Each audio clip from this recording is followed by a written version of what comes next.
नमस्कार, जय हिंद। दृष्टि करंट अफेयर्स की सीरीज़ में आपका बहुत बहुत स्वागत करता हूं। दोस्तों, अपने लास्ट वीडियो में हमने मोज़ेक मिशन तक बात किया था। अब हम बात करेंगे नेक्स्ट टॉपिक की ओर। इसमें जो हमारा पहला टॉपिक है वो भारत में राफेल का आगमन। 29 जुलाई 2020 को 5 राफेल विमान भारत में आए। कहाँ पर? हरियाणा के अंबाला एयरबेस पर। द एजॉल्ट एविएशन के द्वारा राफेल विमानों को निर्मित किया गया है और फ्रांस के साथ हमने 36 राफेल के लिए समझौता किया है। द एजॉल्ट एविएशन ये कंपनी राफेल का निर्माण कर रही है, जिसमें से 5 विमान 8500 किलोमीटर की यात्रा करके अंबाला एयरबेस पर उतरे। ठीक है। इसके अलावा चूँकि 8500 किलोमीटर एक लंबी यात्रा है, तो बीच में हमारे एयरफोर्स के पायलट्स ने पूर्व योजना के अनुरूप संयुक्त अरब अमीरात में एक एयरबेस है अल दफ्रा एयरबेस पर राफेल विमानों को उतारा गया। वहां पर इन्होंने आराम किया और उसके बाद फिर यात्रा करके अंबाला एयरबेस पर पहुंचे। ठीक है। आइए बात करते हैं इसमें क्या खास बात। इसमें उड़ान के दौरान ही वायुसेना और भारतीय वायुसेना, फ्रांसीसी वायुसेना और भारतीय वायुसेना के टैंकरों ने विमान में ही हवा में ईंधन भरने की घटना को अंजाम दिया। ठीक है। कहने का मतलब एक ट्रायल भी किया गया हवा में ईंधन भरने का। ये जो राफेल विमान है ये हमारी इंडियन एयरफोर्स की 17वीं स्क्वाड्रन के अंग होंगे। द गोल्डन एरोज, उसका नाम क्या है 17वीं स्क्वाड्रन का? The golden arrows. ठीक है। आगे चलते हैं। क्या केवल इंडिया ही राफेल विमान का यूज़ कर रही है? तो जी नहीं, भारत के अलावा मिस्र, कतर, इन देशों ने भी ऑर्डर किया है। इसके अलावा बहुत से देश इसका यूज़ कर भी रहे हैं और कई गृह युद्ध में इस फ्रांस के राफेल विमान ने अपनी उपयोगिता सिद्ध की है। जैसे अफगानिस्तान, सीरिया, लीबिया, माली, यहाँ पर युद्ध में संकट के दौरान इसका यूज़ किया गया है। इसकी कुछ खास बातें देखते हैं। इसमें कौन कौन सी मिसाइलें लगी हैं? तो यहाँ पर आप देख सकते हैं माइका मिसाइलें जो हवा से हवा में मार कर सकती हैं। स्कैल्प मिसाइलें ये लंबी दूरी की स्टैंड ऑफ मिसाइलें हैं। इसके अलावा हैमर जो सबसे इम्पॉर्टेंट है। हैमर मिसाइलों में जीपीएस सिस्टम लगा हुआ है। ठीक है। जिस भी लोकेशन को सेट कर दिया गया उस टारगेट को ये हिट करेगी हैमर मिसाइल। इसके अलावा मेट्योर मिसाइल भी लगी है जो लंबी दूरी की हवा से हवा में मार करने वाली मिसाइल है मेट्योर। क्लियर। इसकी स्पीड कितनी है राफेल की? तो 1.8 मैक है, 2222.64 किलोमीटर पर आवर। इसमें 2 इंजन है। मैक क्या है यहाँ पर? जो 1.8 मैक है इसका क्या मतलब हुआ? मैक का मतलब होता है ध्वनि की स्पीड। अगर किसी भी पदार्थ की या वस्तु की स्पीड 2 मैक है, ठीक है, कितनी है? 2 मैक, तो इसका मतलब ये हुआ कि इसकी जो स्पीड है वो ध्वनि की चाल से दुगनी है। 3 मैक का मतलब ध्वनि की चाल से 3 गुनी। तो यहाँ पर 1.8 मैक का क्या मतलब हुआ? ध्वनि की चाल से 1.8 गुनी की स्पीड से राफेल विमान उड़ सकता है। ठीक है। आगे चलते हैं। ध्रुवास्त्र का सफल परीक्षण किया गया। ध्रुवास्त्र का सफल परीक्षण किसके द्वारा? डीआरडीओ के द्वारा। कहाँ पर किया गया? चांदीपुर कहाँ है? उड़ीसा में है। और इंटीग्रेटेड टेस्ट रेंज, ठीक है, सबका अपना परीक्षण टेस्ट होता है, स्थान होता है। तो चांदीपुर में इंटीग्रेटेड टेस्ट रेंज से ध्रुवास्त्र का सफल परीक्षण किया गया। ये है क्या आखिर? तो ये है 3rd जनरेशन का एंटी टैंक गाइडेड मिसाइल है। ये टैंक को नष्ट करने के लिए इस मिसाइल को डेवलप किया गया है। आपको याद रखना है कि एक मिसाइल है नाग मिसाइल का जो हेलीकॉप्टर वर्जन है, अर्थात जिसे हेलीकॉप्टर से लॉन्च किया जा सकता है, उसका नाम क्या है? हेलिना। इसी का चेंज्ड नाम क्या है? ध्रुवास्त्र। ठीक है। हेलिना का ही नाम है ध्रुवास्त्र। क्लियर हो गया। आगे चलते हैं। इसकी मारक क्षमता कितनी है? 7 किलोमीटर तक है। और ये जो यहाँ पर ध्रुवास्त्र है, इससे ध्रुव और रुद्र हेलीकॉप्टर जो लाइट हेलीकॉप्टर्स हैं, इनसे भी इसको लॉन्च किया जा सकता है। ठीक है।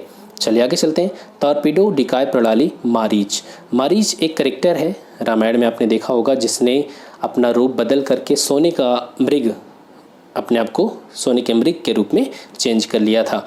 तो ये मारीच उसी से बना है। टॉर्पीडो डिकॉय प्रणाली, उसी के आधार पर टॉर्पीडो डिकॉय प्रणाली। आखिर ये टॉर्पीडो क्या है? तो टॉर्पीडो जो आपने देखा होगा कि जो मिसाइल्स होती हैं वो हवा में उड़ करके वार करती हैं, लेकिन टॉर्पीडो क्या होता है कि समुद्र में अर्थात पानी के भीतर चल करके ये पनडुब्बियों को नष्ट करने में मदद करती हैं, अर्थात ये पानी के भीतर ट्रेवल कर सकती हैं। तो आप देख सकते हैं 26 जून 2020 को भारतीय नौसेना ने पनडुब्बी रोधी युद्ध क्षमताओं में वृद्धि करने के उद्देश्य से टॉर्पीडो डिकॉय प्रणाली को अपने बेड़े में शामिल किया गया। डीआरडीओ के द्वारा इसे डिज़ाइन किया गया और अब इसका निर्माण किसके द्वारा किया जाएगा? भारत इलेक्ट्रॉनिक्स लिमिटेड के द्वारा। ठीक है। डीआरडीओ ने तो डेवलप कर दिया, अब बल्क प्रोडक्शन करना है तो कौन करेगा? भारत इलेक्ट्रॉनिक्स लिमिटेड के द्वारा इसे बनाया जाएगा। ठीक है। आगे चलते हैं। डिफेंस एक्सपो 2020 के बारे में है। 11वां डिफेंस एक्सपो का आयोजन 5 से 9 फरवरी 2020 के बीच उत्तर प्रदेश की राजधानी कहाँ, लखनऊ में इससे संपन्न हुआ। और पहली बार यह था कि जब इसे डिफेंस एक्सपो को उत्तर प्रदेश में आयोजित किया गया। इस बार इसका मुख्य विषय क्या रहा, तो भारत एक उभरता हुआ रक्षा विनिर्माण hub, India the emerging defence manufacturing hub. ठीक है, अब इसमें बात करें तो इसका उद्घाटन किसने किया था, तो हमारे प्रधानमंत्री नरेंद्र मोदी जी के द्वारा इसका शुभारंभ किया गया था। और 6 फरवरी को, ठीक है, जब इसका डिफेंस एक्सपो चल रहा था तो 6 फरवरी को भारत अफ्रीका रक्षा मंत्री सम्मेलन भी आयोजित किया गया और बाद में लखनऊ घोषणा को अपनाया गया। इसके बारे में हमने बात किया था पिछले वीडियोज़ में। ठीक है, और इस डिफेंस एक्सपो के दौरान कई नए रक्षा उत्पादों को भी लॉन्च किया गया। ठीक है, तो आइए बात कर लेते हैं कौन कौन से रक्षा उत्पादों को लॉन्च किया गया। तो पहला यहाँ पर है सारंग। सारंग क्या है, एक तोप है। आयुध निर्माण बोर्ड ने सारंग नामक तोप को भारतीय थल सेना को सौंप दिया। सारंग नामक तोप की मारक क्षमता कितनी है, 36 किलोमीटर तक ये मार कर सकती है। अमोघ, अमोघ क्या है, ये 3rd जनरेशन का एंटी टैंक गाइडेड मिसाइल है। टैंक रोधी निर्देशित मिसाइल है जो टैंक को नष्ट करने के लिए बनाई गई है। ठीक है, अमोघ। खास बात क्या है कि ये मैन पोर्टेबल है, इसके लिए किसी वाहन की ज़रूरत नहीं है, इसको कंधे पे रख के ही चलाया जा सकता है। एंड फायर एंड फारगेट, आप एक बार फायर करके भूल जाइए, आपने जो टारगेट फिक्स किया है उस टारगेट पे ये हिट करेगी। ठीक है, इसकी मारक क्षमता कितनी है, तो 200 से 2500 मीटर तक है।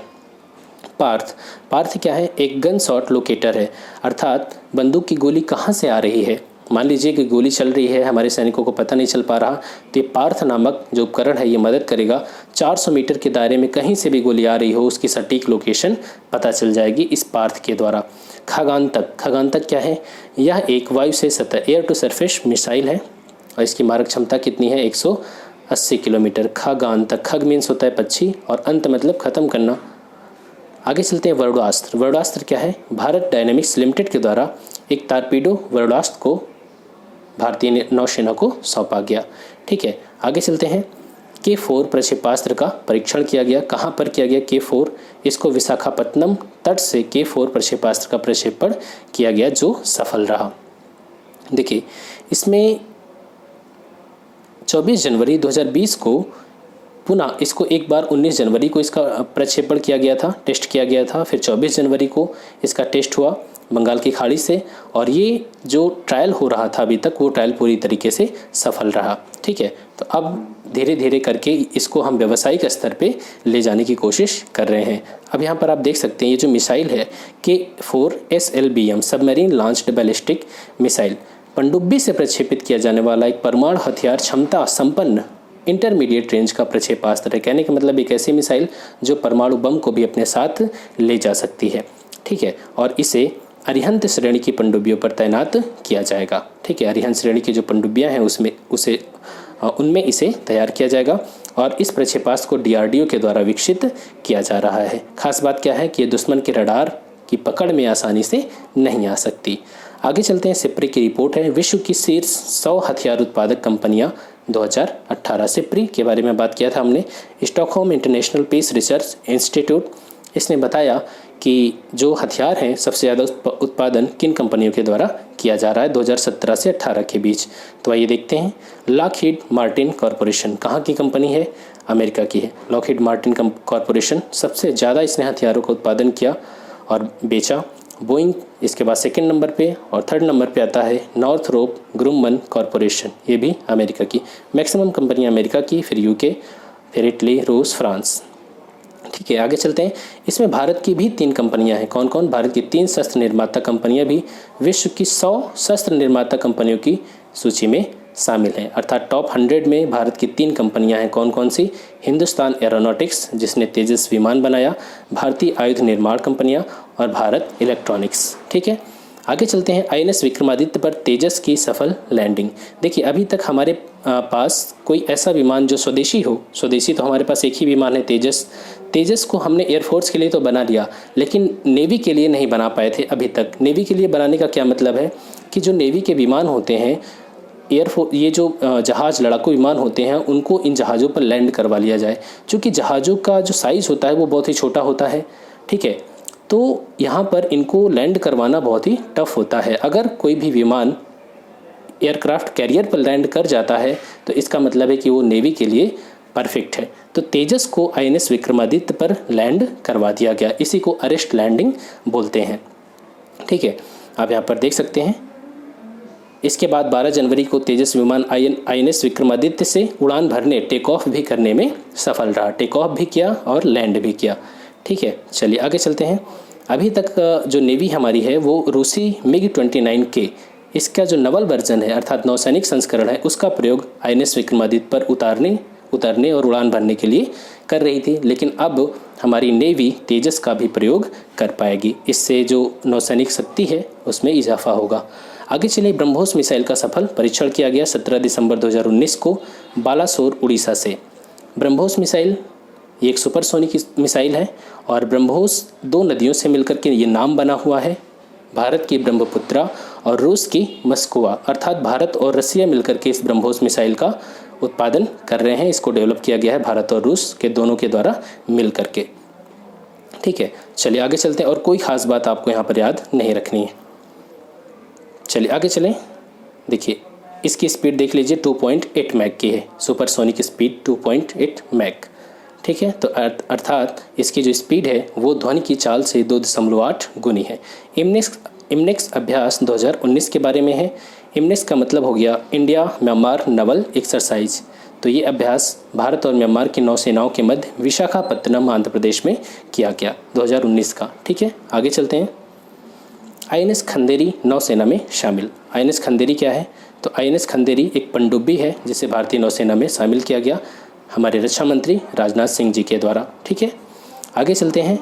इसमें और कुछ भी आपको याद रखने की ज़रूरत नहीं है, बिल्कुल भी परेशान नहीं होना। खंदेरी का नाम जान लीजिए कि खंदेरी का मतलब क्या होता है। तो एक खतरनाक शिकारी मछली, स्वॉर्ड टूथ फिश। ठीक है, खंदेरी का मतलब होता है शिकारी मछली। इसके अलावा खंदेरी का मतलब जो मराठा शासक छत्रपति शिवाजी महाराज उनके द्वारा एक आइलैंड फोर्ट, एक किला है, उसका भी नाम क्या है? खंदेरी है। चलिए आगे चलते हैं। INS नीलगिरी प्रोजेक्ट 17A का पहला युद्धपोत। ठीक है, इसको Mazagon dock ship builders limited में आयोजित एक समारोह में रक्षा मंत्री राजनाथ सिंह ने INS नीलगिरी का जलावतरण संपन्न किया। कहने का मतलब उसे टेस्ट के लिए अब जल में छोड़ दिया गया है, अब उसका टेस्ट होगा और ये प्रोजेक्ट 17 के तहत निर्माणाधीन पहला युद्धपोत है। ठीक है, चलिए आगे चलते हैं। और ख़ास बात क्या है यहाँ पर कि इस प्रोजेक्ट 17A के तहत जो भी निर्माणाधीन पोत है उसमें सतह से सतह में मार करने वाली बराक 8 मिसाइलें भी शामिल होंगी। साथ ही और ब्रह्मोस सुपरसोनिक मिसाइलों को भी इसमें लगाया जाएगा। ब्रह्मोस और बराक 8 दोनों मिसाइलें इसमें लगेंगी जो भी प्रोजेक्ट 17A के तहत युद्धपोत बन रहे हैं। बराक मिसाइलों का डेवलपमेंट किसके द्वारा किया जा रहा है? तो भारत और इजराइल के सहयोग से। और ब्रह्मोस सुपरसोनिक क्रूज मिसाइलों का भारत और रशिया के साथ। ठीक है, आगे चलते हैं। अस्त्र मिसाइल का सफल परीक्षण किया गया। अस्त्र मिसाइल का सफल परीक्षण सितंबर 2019 में सुखोई 30 MKI विमान से इसका परीक्षण किया गया उड़ीसा के तटीय क्षेत्र में। ठीक है, तो अस्त्र मिसाइल का सफल परीक्षण किसके द्वारा किया गया, किसके साथ? तो सुखोई 30 MKI विमान से इसका सफल परीक्षण किया गया। ठीक है, और यहाँ पर आप देख सकते हैं कि जो अस्त्र है वो बियॉन्ड विजुअल रेंज, दृश्य सीमा से परे स्वदेश निर्मित हवा से हवा में मार करने वाली मिसाइल है। DRDO ने इसका डेवलपमेंट किया है। आगे चलते हैं। अपाची हेलीकॉप्टर भारतीय वायुसेना में शामिल। तो आपने देखा होगा एयरफोर्स स्टेशन पठानकोट में भारतीय वायुसेना ने AH-64E अपाची लड़ाकू हेलीकॉप्टर को अपने बेड़े में शामिल किया। ठीक है, और इसको बनाया किसने है? तो अमेरिकी एयरोस्पेस कंपनी बोइंग ने इस हेलीकॉप्टर को डेवलप किया है। अपने आप में ये उड़ता हुआ एक टैंक होता है। ठीक है, काफ़ी खतरनाक आप यहाँ पर देख सकते हैं। ये है अपाची हेलीकॉप्टर। ठीक है, दिखता ही खतरनाक है। और यहाँ पर ये है INS विक्रमादित्य। ठीक है, INS विक्रमादित्य के बारे में आपको बता दूं कि ये पहले रसिया में शामिल था, रशिया की नेवी में अपनी सेवा दिया। फिर इसके बाद रसिया के बाद हमने ख़रीद लिया और 2013 से इंडियन नेवी में ये शामिल है। ठीक है, तो दोस्तों इस वीडियो में इतना ही। मिलते हैं नेक्स्ट वीडियो में, लेकिन आप प्लीज़ चैनल को सब्सक्राइब करना और वीडियो को लाइक करना ना भूलें। Thanks for watching, keep smiling.